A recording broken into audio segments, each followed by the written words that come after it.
Pauline epistles. Title of the book Romans. Author of the book Paul the Apostle. Historical background of the book. The Apostle Paul wrote to the Romans from the Greek city of Corinth in AD 57, just 3 years after the 16-year-old Nero had ascended to the throne as the Emperor of Rome. The political situation in the capital had not yet deteriorated for Roman Christians, as Nero wouldn't begin his persecution of them until he made them scapegoats after the Great Roman Fire in AD 64. Therefore, Paul wrote to a church that was experiencing a time of relative peace, but a church that he felt needed a strong dose of basic gospel doctrine. Theme of the book. The primary theme running through Paul's letter to the Romans in the revelation of God's righteousness in his plan for salvation, what the Bible calls the gospel. For I am not ashamed of the gospel, for it is the power of God for salvation to everyone who believes, to the Jew first and also to the Greek. For in it the righteousness of God is revealed. From faith to faith it is written, but the righteous man shall live by faith, according to Romans 1:16-17. Outline of the book. Righteousness of God and unrighteousness of humanity, the salvation of God, the people of God, the result of grace. Title of the book, 1 Corinthians. Author of the book, Paul the Apostle. Historical background of the book. Paul had been in Ephesus for more than 2 years on his third missionary journey when he received a disturbing report of quarreling within the Corinthian church, a report he received from people associated with one of its members, Chloe, according to 1 Corinthians 1:11. The church he had founded so recently, according to Acts 18 verses 1-17, had already developed deep divisions, a situation that required immediate action. Paul penned this letter in AD 55, just as he was planning to leave Ephesus for Macedonia, according to 1 Corinthians 16 verses 5-8. Themes of the book. Freedom from sin. The Corinthian church rationalized their own sinfulness by presuming upon God's grace and pridefully assuming God's favor. Paul conversely tells them that God has freed his people from slavery to sin so that they might be free from its destruction and free to love others rather than self. Unity and peace. The Corinthian church had split itself through factions and arguments. Different groups claimed different church leaders, and brothers litigated against brothers in the Roman court system. Paul chastises the Corinthians for their selfishness and pride, which was jeopardizing the unity of Christ's body and Christ's testimony to the world. Outline of the book. Division in the church, immorality in the church, answering question, Christian freedom, worship, reminder of the gospel, closing remarks. Title of the book, 2 Corinthians. Author of the book, Paul the Apostle. Historical background of the book. After sending Timothy off from Ephesus to deliver the letter of 1 Corinthians, Paul, in his concern for the church, made a quick visit of his own to Corinth. Afterward, Paul returned to his work in Ephesus, where he wrote a sorrowful letter to the Corinthians that has not been preserved. Paul then departed for Macedonia. Once there, he received a good report from Titus regarding the Corinthians, which led Paul to write a fourth letter to them titled 2 Corinthians in the Bible. The apostle composed this letter near the end of AD 56, possibly in the city of Philippi. Themes of the book. True leadership. Certain self-styled super-apostle had infiltrated the Corinthian church, discredited Paul and his ministry, and began preaching a different gospel. Over and over, Paul asserts the apostleship is not a matter of written recommendation, lofty pay scales, or rhetorical skills, but a matter of calling, love, humility, and sacrifice. Paul demonstrates that Christian ministry is to be typified by humble servanthood. Outline of the book. Reasons for writing. Paul's defense of his ministry. Paul's exhortation to the Corinthians. Paul's critique of the false apostle. Title of the book. Galatians. Author of the book. Paul the Apostle. Historical background of the book. Upon arriving back in Antioch from his first missionary journey after 18 months on the road, Paul received a report that the churches he had started in Galatia had fallen into hard times. Specifically, they had fallen into error.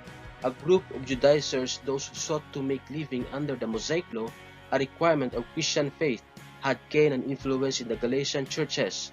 Paul wrote the book a few months before his attendance at the Jerusalem Council in AD 49, a meeting where the apostles would take up this very topic according to Acts 15 verses 1 to 30.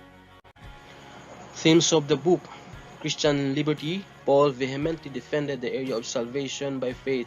He refused to allow the Judaizers to convince the Galatians that God would not accept them or bless them unless they involved themselves in Jewish rituals, especially circumcision. The gospel. Paul takes great pains in this letter to show the Galatians that the gospel that he preached was not something he made up, nor was it something he heard from others, but something that God himself taught him. Paul's gospel was God's gospel and should not be warped or exchanged for any contradictory teaching. Ethnic diversity. Galatians, more than any other letter, stresses that Christian faith breaks the boundaries of ethnicity. There is no one cultural construct that is best fit for God's good news. Rather, the gospel can be accepted and applied in any cultural context, and this should not be done mechanically but with wisdom and sensitivity. Outline of the book: Introduction, accusation, divine nature of Paul's gospel, authoritative nature of Paul's ministry, God's Spirit is received by faith, not ritual, ritual-based religion is contrary to God's plan, how to live in God's freedom. Summary. The Book of Ephesians. The most likely imprisonment that Paul refers to in this letter in his Roman custody, which date the letter's compositions around 60 AD. The theme of the book: sovereignty, Christ's supremacy, equality, relationship, spiritual warfare. Outline of the book of Ephesians. Greetings, chapter 1, verse 1 to 2. God's purpose in Christ, chapter 1, verse 3 to 23.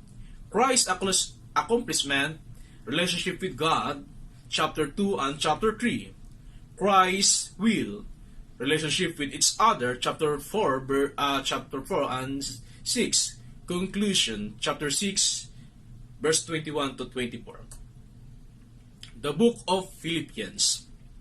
Philippians was one of the last letters Paul wrote, having feigned in from Roman custody sometimes around 61 AD. Paul's house arrest in Rome is chronicled in Acts chapter 28, verse 14 to 31, and is named to be the circumstances in which the Philippians come to Paul's aid and the circumstances in which Paul wrote his letter. The theme of the book: the joy, the thanksgiving, the fellowship and unity. Outline of the book of Philippians. Chapter 1, the introductions, the thanksgiving, and the false situations. Chapter 2, Christ's humility, Timothy and Epaphroditus. Chapter 3, the righteousness and truth faith, and chapter 4, the unity for the sake of the gospel, and the summary. The book of Colossians. Before Paul wrote this letter to the Christians in Colossians, so to develop personal connections with the people he hoped to teach and serve. The more personal tune at the close of this letter would have been especially significant in the creating a connection with the Colossians believer, given the fact that part of the Paul's reasons for writing involved calling out the heretical teachers who had infiltrated the Colossians church in AD 60-61. During his first imprisonment in Rome, Paul feigned his letter to the Colossians church after he had received a report that they were struggled with a Christological heresy.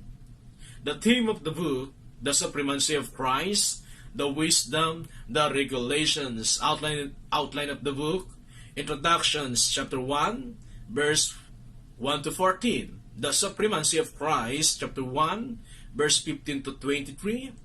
Paul's labors, chapter 1, verse 24, chapter 2, verse 7, and false piety, chapter 2, verse 8 to 23.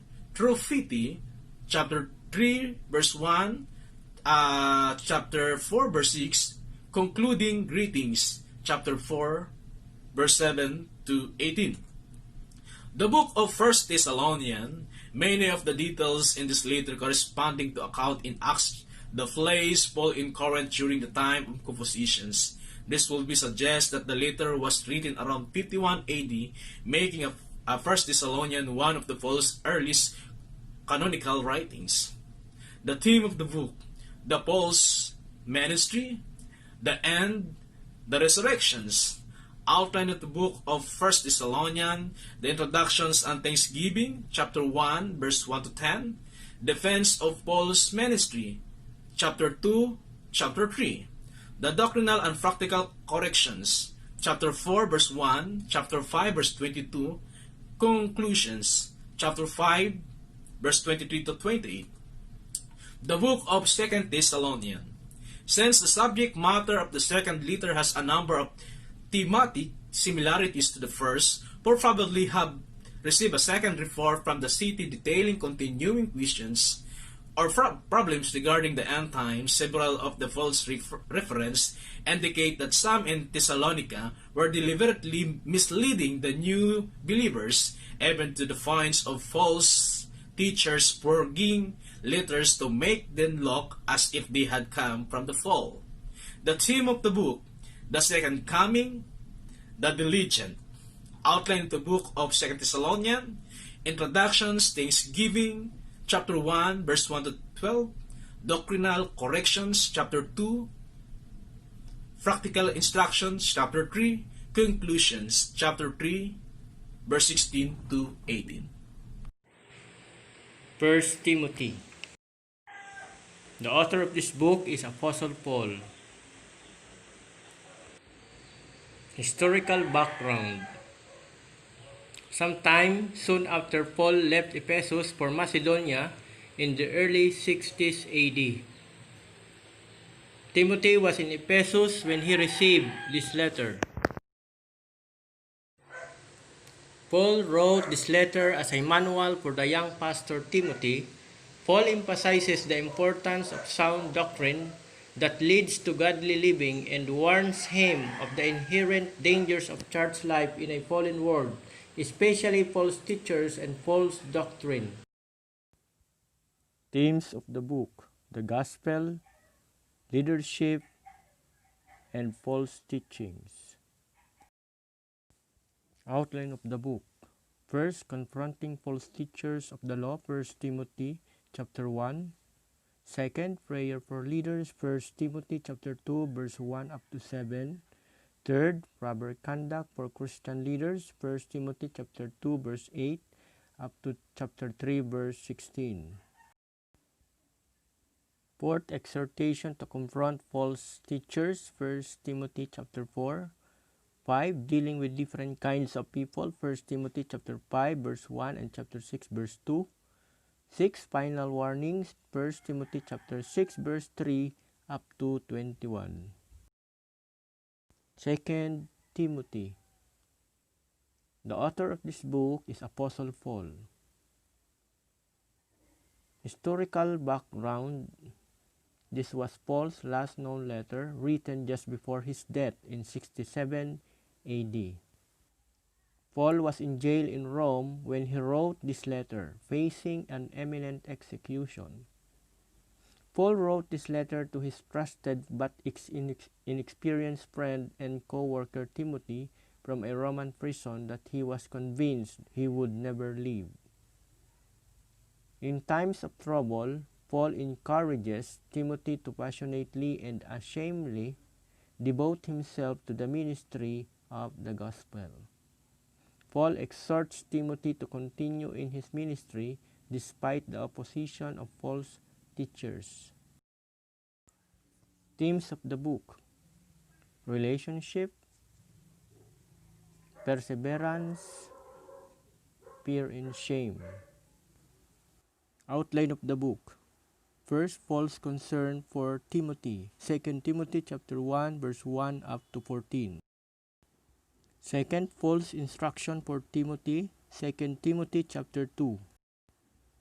Third, Paul's description of the last days, 2 Timothy chapter 3. Fourth, Paul's charge, 2 Timothy chapter 4, verse 1 up to 8. 5. Paul's final request, 2 Timothy chapter 4 verse 9 up to 22. Titus. The author of this book is Apostle Paul. Historical background. Paul wrote this letter to his trusted friend and co-worker Titus in order to organize the church. Paul encouraged Titus to continue his good work despite the harsh words of Jewish teachers concerning Titus' uncircumcision. Themes of the book: leadership, flexibility, Paul's teaching. Outline of the book. First, greetings, Titus chapter 1 verse 1 to 4. Second, leadership qualities, Titus chapter 1 verse 5 to 9. Third, false teachers, Titus chapter 1 verse 10 up to 16. And fourth, dealing with diverse groups of people, Titus chapter 2 verse 1 and chapter 3 verse 2. Number 5, false teachings, Titus chapter 3 verse 3 up to 11. 6, concluding remarks, Titus chapter 3 verse 9 up to 15. Philemon. The author of this book is Apostle Paul. Historical background. Philemon lived in Colossae, and this letter was probably sent to him along with a letter to the church there around 60 AD. Paul wrote this short letter to his friend Philemon because one of his slaves, Onesimus, had run away and sought refuge with Paul. During his stay with Paul, he became a Christian, and Paul gently instructed Philemon how he might want to handle this interesting situation. Themes of the book: two worlds, a feel not command, divine intention. Outline of the book. First, greetings, verse 1 to 3. Second, thanks and prayers, verse 4 to 7. Third, false plea for Onesimus, verse 8 to 21. And fourth, conclusion, verse 22 up to 25. Preferred by Caleb Sopitran Jr., Jake Ferdinand Muwahe, and Larry Lianeta. Thank you.